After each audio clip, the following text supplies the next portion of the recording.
Welcome to Sana Tamil tech YouTube channel. நம்ம சேனலை subscribe பண்ணிக்கோங்க. மே மாதம் 6ஆம் தேதி தமிழ்நாடு அரசு கலை மற்றும் அறிவியல் கல்லூரிக்கான யூஜி கோர்ஸ்க்கு அப்ளிகேஷன் விட்டுருக்காங்க. ஸோ அந்த டேட்லேருந்து இது வரைக்கும் அப்ளிகேஷன் அப்ளை பண்ணிகிட்ருக்காங்க. இப்போது அந்த அப்ளிகேஷன் அப்ளை பண்ணுறதுக்கான லாஸ்ட் டேட்டு 20/5/2024 அன்று லாஸ்ட் டேட்டாக விட்டுருந்தாங்க. ஆனால் இப்போ டேட்டு அதுக்கான அப்ளை பண்ணுறதுக்கான டேட்டை எக்ஸ்டெண்ட் பண்ணியிருக்காங்க.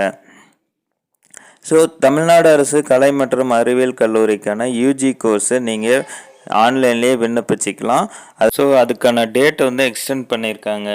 6ஆம் தேதியில் மே மாதம் 6ஆம் தேதி ஸ்டார்ட் ஆகி 24/5/2024 அது வரைக்கும் நீங்கள் அப்ளை பண்ணிக்கலாம் அப்படின்னு சொல்லியிருக்காங்க. இதுக்கு முன்னாடி 20/5/2024 தான் லாஸ்ட் டேட்டு அப்ளை பண்ணுறதுக்குன்னு சொல்லியிருந்தாங்க. இப்போது 24ஆம் தேதி வரைக்கும் எக்ஸ்டெண்ட் பண்ணியிருக்காங்க. ஸோ அப்ளை பண்ணாதீங்க, அப்ளை பண்ணிக்கலாம். யூஜி கோர்ஸ்க்கான இந்த ஆன்லைன் அப்ளிகேஷனை நீங்களே அப்ளை பண்ணிக்கலாம். ஓகே ஃப்ரெண்ட்ஸ், இந்த தகவல் உங்களுக்கு ஒரு யூஸ்ஃபுல்லாக இருந்திருக்கும். நம்ம சேனலை சப்ஸ்கிரைப் பண்ணிக்கோங்க. தேங்க்யூ.